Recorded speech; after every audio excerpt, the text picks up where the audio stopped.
ఇప్పుడు government of India ఇచ్చారు, ఒక 15,000 కోట్లు వరల్డ్ బ్యాంక్ నుంచి అమరావతికి ఇచ్చారు, ఒక 12,150 కోట్లు పోలవరానికి ఇచ్చారు, ఒక 11,114 కోట్లు రివైవల్కి ఇచ్చారు.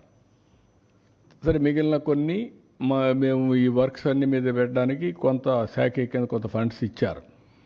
కానీ ఆ డబ్బులు నేను వెల్ఫేర్కి ఇవ్వలేకపోతున్నాను.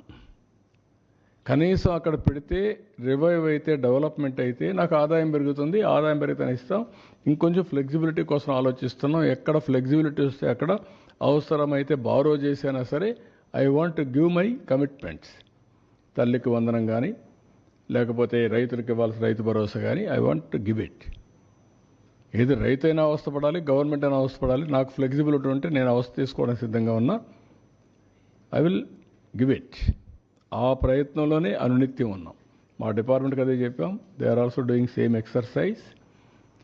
ఒక్క నిమిషం కూడా వెయిట్ చేయాలి నాకు ఫ్లెక్సిబిలిటీ ఉంటే.